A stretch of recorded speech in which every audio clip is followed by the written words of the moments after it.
reality mágico ou reality. Como sabemos o que é verdade? A magia da realidade. Richard Dawkins. Capítulo 1. O que é realidade? O que é magia?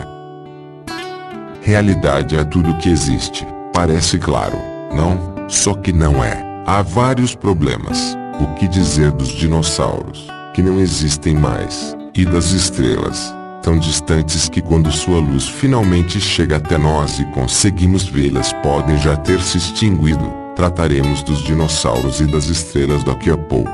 Mas, afinal, como sabemos que as coisas existem, mesmo no presente? Para começar, nossos 5 sentidos, visão, olfato, tato, audição e paladar, fazem um trabalho razoável para nos convencer de que muitas coisas são reais. Pedras e camelos, grama recém-cortada e café moído na hora, lixa e veludo, cachoeiras e campainhas, açúcar e sal. Mas dizemos que algo é real só quando podemos detectá-lo diretamente com nossos 5 sentidos. E quanto a uma galáxia, tão distante que não pode ser vista a olho nu, e uma bactéria, tão pequena que só pode ser vista com um microscópio, devemos dizer que essas coisas não existem porque não as enxergamos. Não.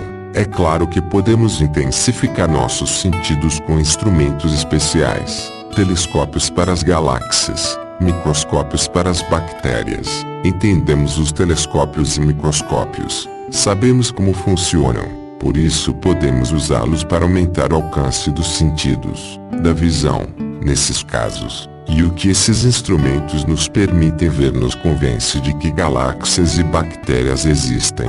E quanto às ondas de rádio, existem. Os olhos não podem detectá-las, nem as orelhas. Mas, também nesse caso, instrumentos especiais, como a televisão, convertem essas ondas em sinais que podemos ver e ouvir. Portanto, embora não possamos ver nem ouvir as ondas de rádio, sabemos que são parte da realidade. Entendemos o funcionamento do rádio e da televisão, que ajudam nossos sentidos a construir uma imagem do que existe. O mundo real, a realidade, radiotelescópios e telescópios de raio-x, nos mostram estrelas e galáxias através de outro tipo de olho. São mais um modo de expandir a nossa visão.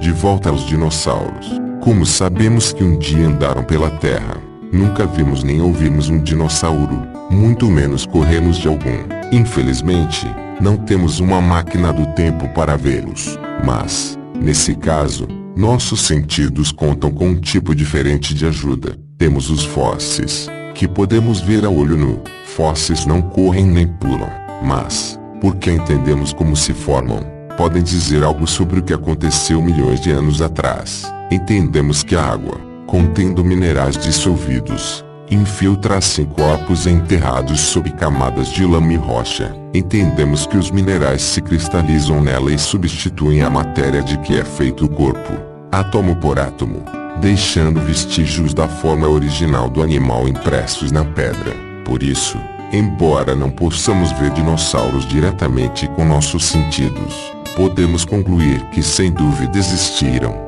usando evidências indiretas detectadas pelos nossos sentidos. Vemos e tocamos os vestígios de vida passada gravados na pedra.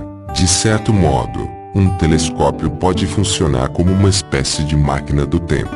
O que vemos quando olhamos qualquer coisa é, na verdade, luz, e a luz leva tempo para ir de um lugar a outro.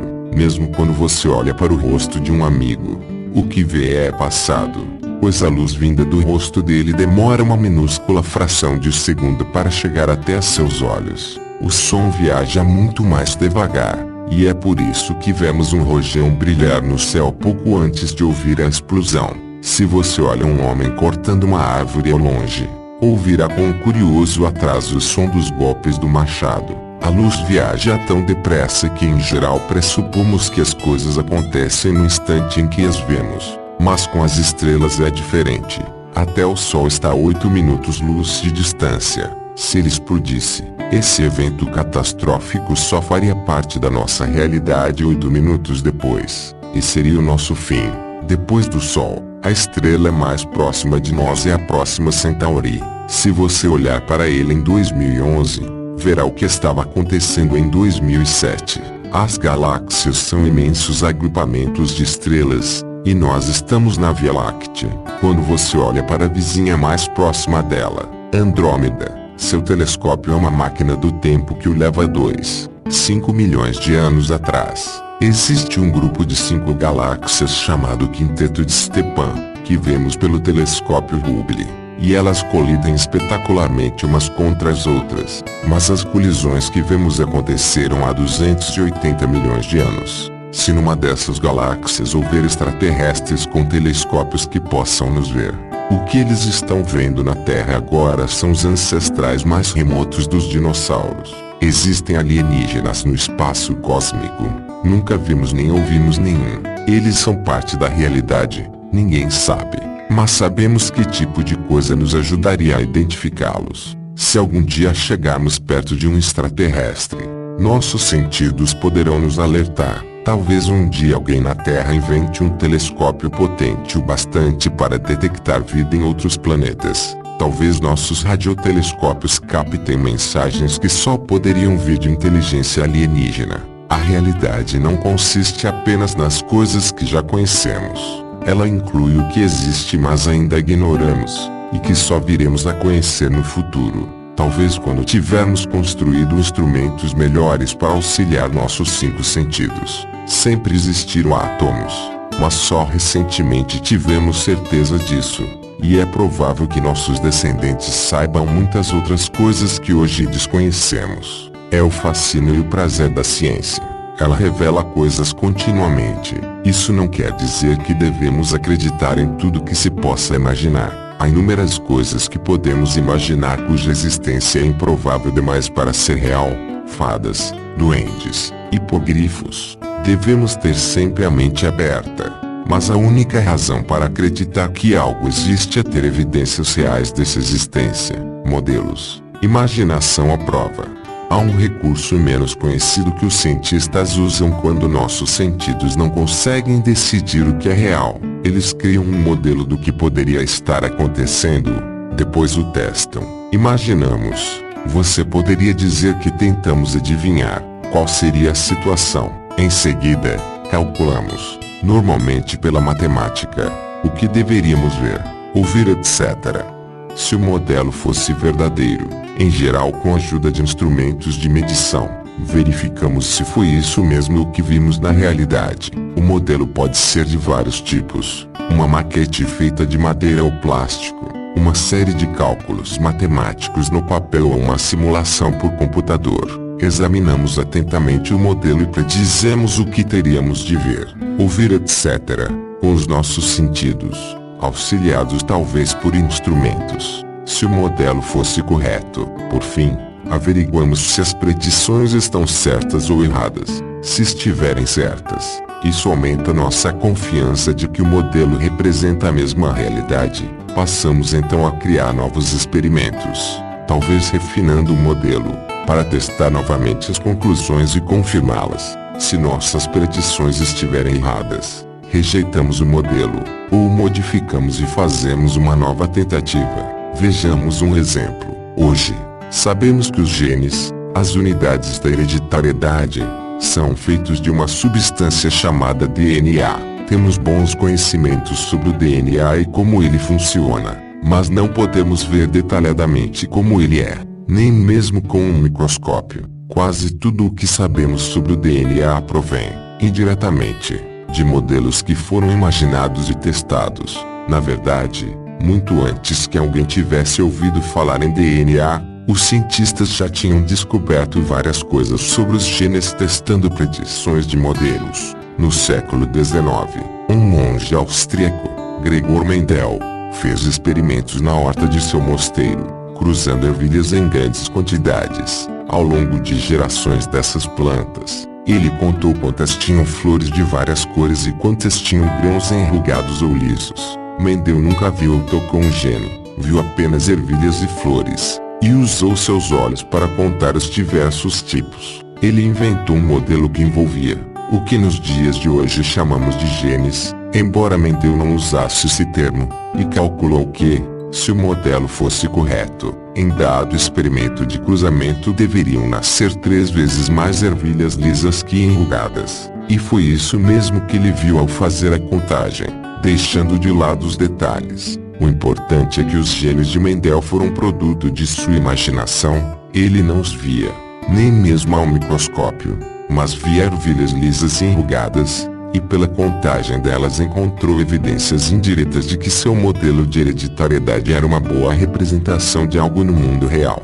Tempos depois, cientistas usaram uma modificação do método de Mendel, trabalhando com outros seres vivos, como drosófilas, em vez de ervilhas, para mostrar que os genes se encadeiam em uma ordem definida ao longo de filamentos chamados cromossomos. Nós, humanos, temos 46 deles. As drosófilas têm 8. Foi possível até calcular, testando modelos, a ordem exata na qual os genes se dispunham.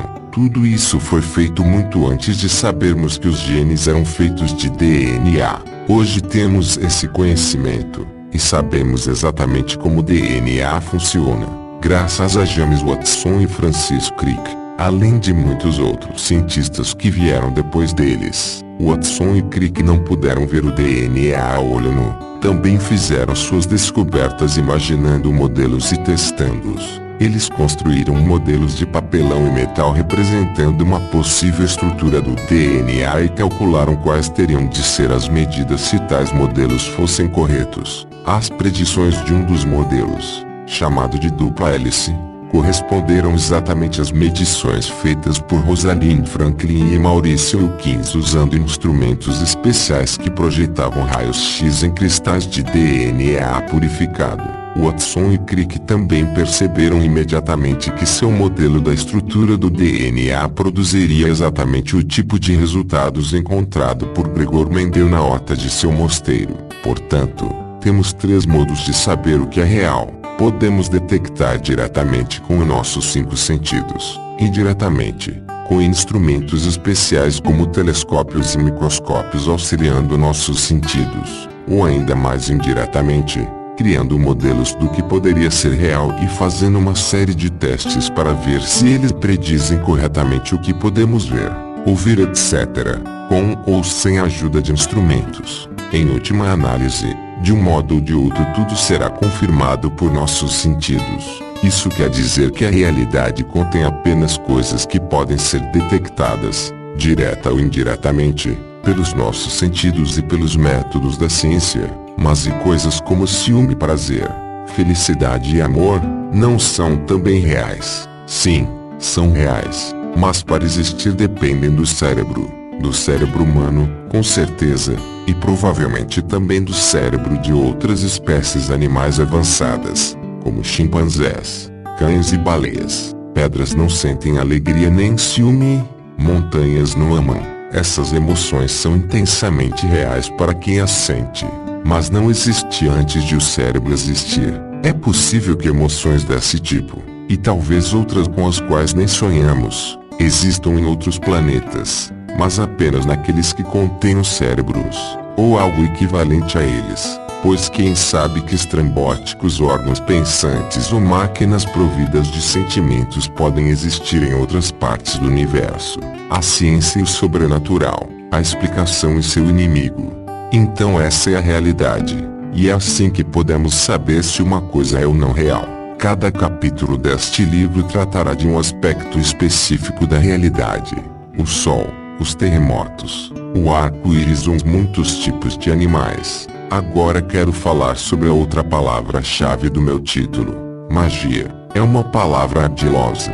Costumamos usá-la em 3 sentidos diferentes, e a primeira coisa que preciso fazer é distingui-los. Chamarei o primeiro de magia sobrenatural, o segundo de magia de palco e o terceiro, que é o meu sentido favorito e o que eu tinha em mente no meu título, de magia poética. Magia sobrenatural é aquela descrita nos mitos e contos de fadas, e também nos milagres, mas deixarei estes para examinar no último capítulo. É a magia da lâmpada de Aladim, dos feitiços de bruxa, das histórias dos irmãos Grimm, de Hans Christian Andersen e de J.K. Rowling. É a magia ficcional da bruxa que transforma um príncipe num sapo, ou da fada madrinha que faz uma abóbora virar uma luxuosa carruagem. Essas são histórias da nossa infância que recordamos com ternura, e muitos de nós ainda apreciam quando são representadas em um espetáculo de Natal. Mas todos sabemos que esse tipo de magia é apenas ficção e não acontece na realidade.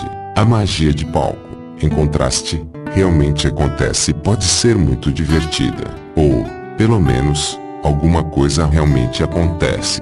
Embora não seja o que a plateia está pensando, um homem num palco costuma ser um homem. Não sei porquê. Então usarei ele, mas você pode trocar por ela, se preferir. Nos ilude, fazendo-nos pensar que algo espantoso, talvez até sobrenatural, aconteceu, quando o que realmente houve foi uma coisa bem diferente. Lenços de seda não podem ser transformados em coelhos. Do mesmo modo que sapos não podem virar príncipes, o que vemos no palco é apenas um truque. Nossos olhos nos enganam, ou melhor, o mágico se empenha em iludir nossos olhos, às vezes usando palavras com astúcia para nos distrair do que ele está fazendo com as mãos. Alguns mágicos são honestos e fazem questão de que a plateia saiba que eles simplesmente executaram um truque. Estou falando de pessoas como James o Incrível Hunty, Penn Teller, ou Derren Brown, embora esses admiráveis artistas não costumem explicar exatamente como fizeram um truque, até porque poderiam ser expulsos do círculo mágico, o clube dos mágicos. Eles asseguram ao público que nenhuma magia sobrenatural aconteceu. Outros não dizem com todas as letras que tudo não passa de um truque, porém não ficam alardeando que não fizeram. Simplesmente deixam a plateia com a prazerosa sensação de que algo misterioso aconteceu, sem mentir. Infelizmente, existem alguns mágicos que são desonestos de propósito e fingem possuir poderes sobrenaturais ou paranormais. Por exemplo, dizem que são capazes de encurtar metais ou parar relógios apenas pelo poder do pensamento. Alguns desses farsantes charlatães é um bom adjetivo para eles. Recebem altas remunerações de companhias mineradoras ou petroleiras porque se dizem capazes de descobrir, usando poderes psíquicos, onde estão os bons lugares para fazer sondagem. Outros homens desse tipo exploram pessoas que vivem o luto dizendo-se capazes de entrar em contato com os mortos. Quando essas coisas acontecem, não se trata de divertir ou entreter, mas de abusar da credulidade ou do desespero das pessoas. Sejamos justos. É possível que nem todos esses indivíduos sejam charlatães. Alguns talvez acreditem sinceramente que são capazes de falar com os mortos. O terceiro significado de magia é aquele que tem em mente no título. A magia poética. Uma música bonita pode nos comover até as lágrimas. E por vezes dizemos que uma apresentação foi mágica. Fitamos as estrelas numa noite escura sem lua, longe das luzes da cidade, e, deslumbrados, dizemos que é uma visão de pura magia. Poderíamos usar essa mesma palavra para descrever um maravilhoso pôr do sol, uma paisagem dos Alpes ou um arco-íris no céu. Nesse sentido, mágicos significa profundamente comovente, estimulante, algo que nos deixa arrepiados e nos faz sentir plenamente vivos. O que espero mostrar a você neste livro é que a realidade, os fatos do mundo real como são compreendidos através dos métodos da ciência, é mágica nesse terceiro sentido, o sentido poético, o sentido de que é bom estar vivo. Agora quero voltar à ideia do sobrenatural e explicar por que ela nunca pode nos oferecer uma explicação verdadeira para as coisas que vemos neste planeta e no universo que nos cerca. Dar uma explicação sobrenatural para alguma coisa não explica nada e, pior ainda, exclui qualquer possibilidade de essa coisa vir a ser explicada no futuro. Por que digo isso? Porque, por definição, uma coisa sobrenatural tem de estar fora do alcance de uma explicação natural. Tem de estar fora do alcance da ciência e do método muito bem estabelecido, testado e aprovado que tem sido responsável pelos imensos avanços no conhecimento que nos beneficiam há cerca de 400 anos. Dizer que algo sobrenatural aconteceu não é apenas dizer não entendemos isso, mas afirmar nunca entenderemos. Por isso nem tente. A ciência faz exatamente o contrário. Quando encontra alguma coisa que não sabe explicar, aproveita e faz perguntas. cria modelos possíveis e os testa, e assim vamos avançando, aos poucos, em direção à verdade. Se acontece alguma coisa que contraria a noção que temos da realidade, os cientistas veem isso como uma refutação do modelo que eles mesmos criaram, sendo então preciso abandoná-lo ou alterá-lo. É por meio desses ajustes e testes subsequentes que nos aproximamos cada vez mais da verdade. O que você pensaria de um detetive que, não conseguindo explicar um assassinato, tem preguiça de tentar desvendar o mistério e apela para a simples explicação de que é um caso sobrenatural? Toda a história da ciência mostra que muito do que já foi atribuído ao sobrenatural, causado por deuses, felizes ou zangados, demônios, bruxas, espíritos, maldições e feitiços, na verdade tem explicações naturais, explicações que podemos compreender e testar até considerar confiáveis. Não existe nenhuma razão para acreditar que as coisas para as quais a ciência ainda não tem uma explicação natural são sobrenaturais, do mesmo modo que os vulcões, terremotos e doenças não são causados por deuses furiosos, como antes se acreditava. É claro que ninguém acredita realmente que seria possível transformar uma abóbora numa carruagem ou um sapo num príncipe, ou será um príncipe num sapo. Nunca consigo me lembrar, mas alguma vez você já parou para pensar por que coisas assim seriam impossíveis? Há várias maneiras de responder a essa pergunta. Eis a minha favorita. Sapos e carruagens são coisas complexas, com inúmeras partes que precisam ser reunidas de um modo específico, segundo um padrão que não se forma por acaso, ou por um movimento de varinha mágica. É isso que significa complexo. É dificílimo produzir algo complexo como um sapo ou uma carruagem. Para fazer uma carruagem, é necessário montar todas as partes do modo exato.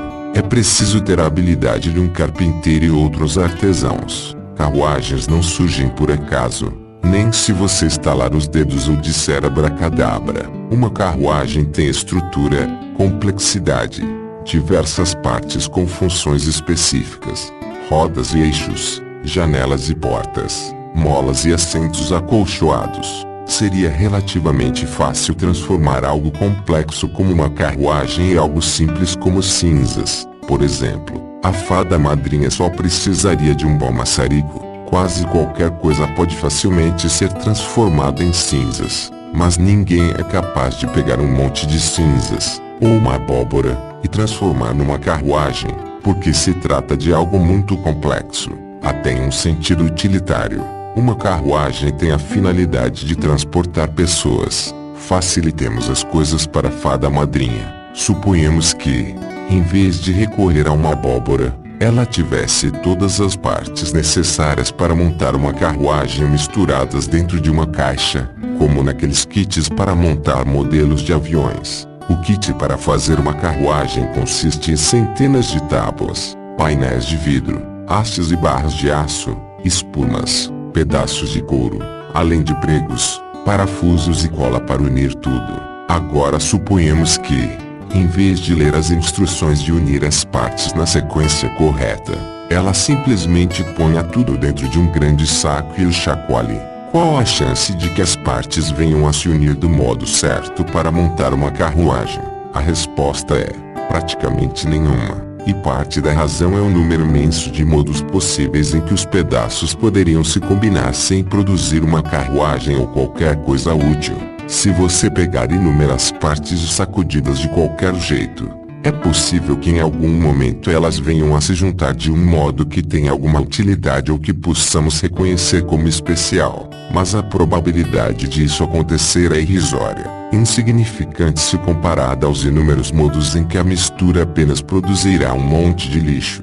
Há milhões de modos de misturar e remisturar uma porção de pedaços avulsos, milhões de modos de transformá-los em outro monte de pedaços avulsos. Toda vez que você os mistura, obtém uma pilha de lixo única, nunca vista antes. Mas só uma ínfima minoria desses milhões de pilhas possíveis será útil para alguma coisa.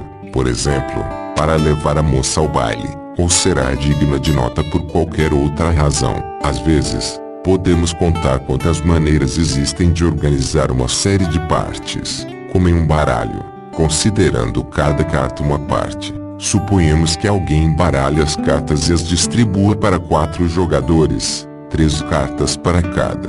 Pego as minhas e tenho uma grande surpresa. Recebi a série de espadas completa. Estou tão perplexo que nem consigo jogar e mostro minhas cartas aos outros, achando que também vão ficar espantados. Mas então todos põem cartas na mesa, e o espanto aumenta. Cada jogador tem uma mão perfeita, uma com 13 cartas de copas, outra com 13 de ouros e a última com 13 de paus. Isso seria magia sobrenatural? Poderíamos ficar tentados a achar que sim. Os matemáticos sabem calcular a probabilidade de que essa combinação aconteça por puro acaso. É infinitamente pequena. 1 em 536, 447, 737, 765, 488, 792, 839, 237, 440. Acho que eu nem saberia como dizer esse número. Se você se sentasse e jogasse cartas durante 1 trilhão de anos, receberia uma mão perfeita como a do nosso exemplo em uma ocasião. Só que, e aí está o X da questão, essa mão não é mais improvável do que qualquer outra mão de cartas que já tenha sido distribuída. A chance de qualquer mão específica de 52 cartas é 1 em 536, 447, 737, 765, 488, 792, 839, 237, 440.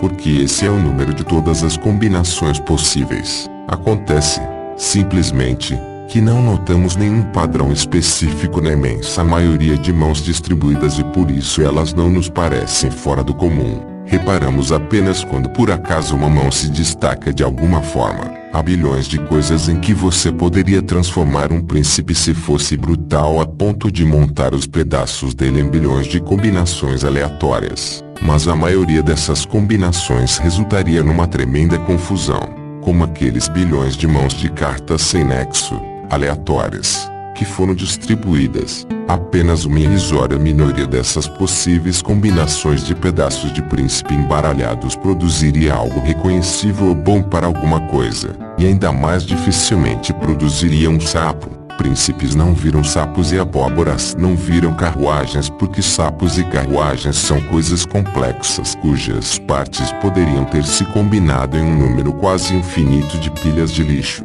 No entanto, sabemos que cada ser vivo, pessoa, crocodilo, pardal, árvore ou alface, evoluiu de outras formas, originalmente mais simples. Mas então isso não é um processo fortuito ou algum tipo de magia?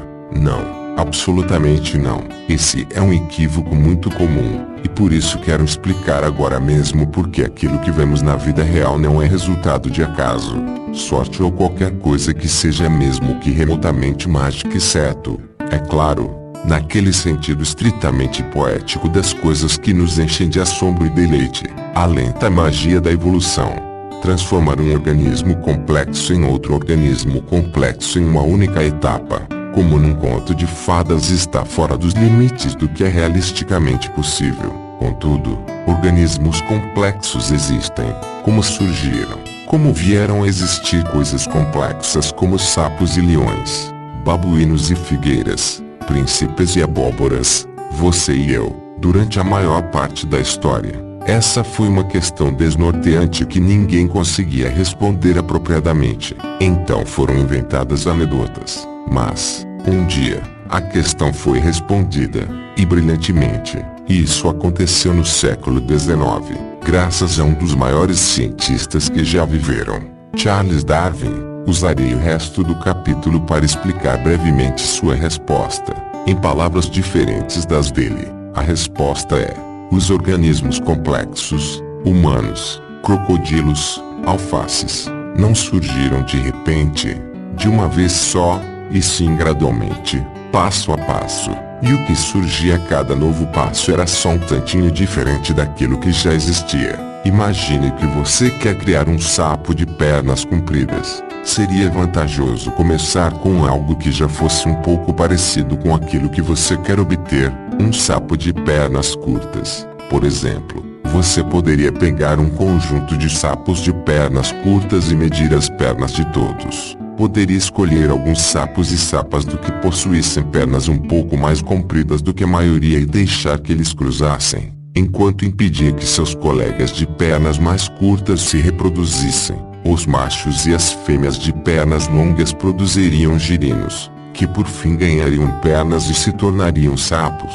Você mediria essa nova geração, escolheria os machos e as fêmeas de pernas mais longas e os poria juntos para se reproduzir. Depois de fazer isso por umas 10 gerações, você poderia começar a notar uma coisa interessante. O comprimento médio das pernas da sua população de sapos seria agora visivelmente maior do que o comprimento médio das pernas da população inicial. Você talvez até concluísse que todos os sapos da 10ª geração têm pernas mais longas do que qualquer sapo da primeira geração. Ou, talvez, 10 gerações não sejam suficientes para obter esse resultado. Quem sabe você precise de 20 gerações, ou até mais. No entanto, um belo dia finalmente você poderá dizer com orgulho: obtive um novo tipo de sapo com pernas mais compridas do que o antigo. Não foi preciso varinha mágica, nenhum tipo de magia. O que aconteceu foi um processo chamado reprodução seletiva, baseado no fato de que os tipos de sapo variam e essas variações tendem a ser herdadas, ou seja, transmitidas dos pais aos filhos através dos genes. Simplesmente escolhendo quais sapos vão se reproduzir e quais não vão, podemos obter um novo tipo de sapo. Simples, não? Mas conseguir pernas mais compridas não é muito impressionante.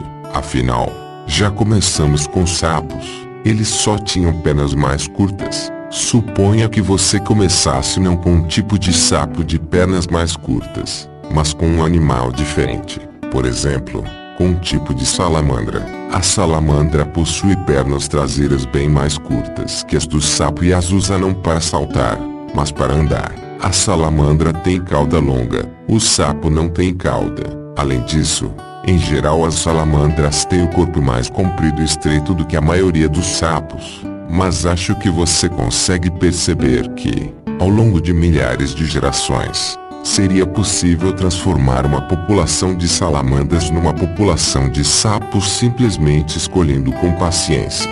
Em cada uma dessas gerações, salamandras machos e fêmeas que fossem apenas um tantinho mais parecidas com sapos e deixar que cruzassem, impedindo ao mesmo tempo o cruzamento de seus colegas menos parecidos com sapos. Em nenhuma etapa isolada desse processo você veria uma mudança drástica. Cada geração seria bem parecida com a anterior, mas ainda assim, depois de um número suficiente de gerações, você começaria a notar que o comprimento médio da cauda diminuiu ligeiramente e que o comprimento médio das pernas traseiras aumentou um pouquinho. Depois de muitas gerações, talvez os indivíduos de pernas mais compridas e cauda mais curta começassem a achar mais fácil usar as pernas para saltar em vez de rastejar, e assim por diante. Evidentemente, na situação que acabei de descrever, nos imaginamos como diretores da reprodução, escolhendo machos e fêmeas que vão cruzar, tendo em vista um resultado final que nós escolhemos.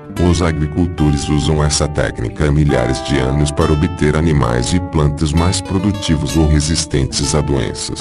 Darwin foi a primeira pessoa a compreender que isso funciona mesmo quando não há ninguém fazendo a escolha. Ele percebeu que tudo acontece naturalmente, sem interferência, pela simples razão de que alguns indivíduos sobrevivem por tempo suficiente para se reproduzir enquanto outros não. E que os que sobrevivem são mais bem equipados para sobreviver do que os outros. Assim, seus filhos herdam os genes que ajudaram os pais a viver mais. Sejam salamandras ou sapos, ouriços ou margaridas, sempre haverá indivíduos que têm mais condições de sobreviver do que outros. Se pernas compridas ajudarem o sapo ou o gafanhoto a saltar e fugir de um perigo. Por exemplo, um guepardo caçar gazelas ou uma gazela fugir dos guepardos. Os indivíduos com pernas mais longas terão menor probabilidade de morrer, e maior probabilidade de viver tempo suficiente para se reproduzir. Além disso, um número maior dos indivíduos disponíveis para ele se acasalar terá pernas compridas. Desse modo, em cada geração haverá maior probabilidade de os genes para pernas mais compridas serem transmitidos à geração seguinte. Com o tempo, veremos que cada vez mais indivíduos dessa população possuem genes para pernas mais compridas. Portanto, o efeito será exatamente o mesmo que veríamos caso um criador inteligente, um humano que gerenciasse essa reprodução, por exemplo, escolhesse os indivíduos de pernas compridas para se reproduzir. Só que esse criador não é necessário. Tudo acontece por conta própria, naturalmente, como consequência automática de quais indivíduos sobrevivem o suficiente para se reproduzir e quais não. Por isso, o processo é chamado de seleção natural. Depois de certo número de gerações, ancestrais que se pareciam com salamandras podem ter descendentes que se parecem com sapos. Depois de ainda mais gerações, ancestrais parecidos com peixes podem originar descendentes parecidos com macacos. Depois de ainda mais gerações, ancestrais parecidos com bactérias podem originar descendentes parecidos com humanos. E foi exatamente isso que aconteceu na história de cada animal e planta que existe ou existiu neste planeta. O número de gerações necessárias é maior do que podemos imaginar, mas o mundo tem bilhões de anos de existência, e sabemos pelos fósseis que a vida começou há mais de 5 bilhões de anos, tempo suficiente para a evolução ocorrer. Essa foi a grande ideia de Darwin, conhecida como evolução pela seleção natural. É uma das mais importantes conclusões saídas de uma mente humana e explica quase tudo o que sabemos sobre a vida na Terra. Por ser tão importante, voltarei a ela em outros capítulos. Por enquanto, basta entender que a evolução é muito lenta e gradual. Aliás, é essa qualidade gradual que permite o surgimento de coisas complexas como sapos e príncipes. Uma transformação mágica de um sapo num príncipe não seria gradual, mas súbita. E é isso que exclui da realidade. A evolução é uma explicação real e pode ser demonstrada por evidências reais. Qualquer sugestão de que formas de vida complexas apareceram de repente, sem evoluir gradualmente, passo a passo, é pura invenção, como a magia ficcional da fada madrinha. Quanto a abóboras que viram carruagens, os encantamentos mágicos também estão excluídos. Do mesmo modo que para os sapos e príncipes, carruagens não evoluem, pelo menos não naturalmente, mas, tanto quanto aviões e enxadas, computadores e pontas de flecha, as carruagens são fabricadas por humanos, e eles evoluem. O cérebro e as mãos humanas evoluíram pela seleção natural, tão seguramente como a cauda da salamandra e as pernas do sapo. E o cérebro humano agora é capaz de projetar e criar carruagens e carros, tesouras e sinfonias, máquinas de lavar e relógios, sem mágica, sem truques, explicando tudo, de um modo belo e simples. No resto do livro, quero mostrar a você que o mundo real, como é entendido cientificamente, tem sua própria magia. Eu a chamo de magia poética, uma beleza inspiradora que é ainda mais mágica porque é real e podemos compreender como funciona. Em comparação à verdadeira beleza e magia do mundo real, o sobrenatural e os truques de palco parecem vulgares e sem graça. A magia da realidade não é sobrenatural, não é um truque, é absolutamente fascinante. Fascinante e real. Fascinante porque é real.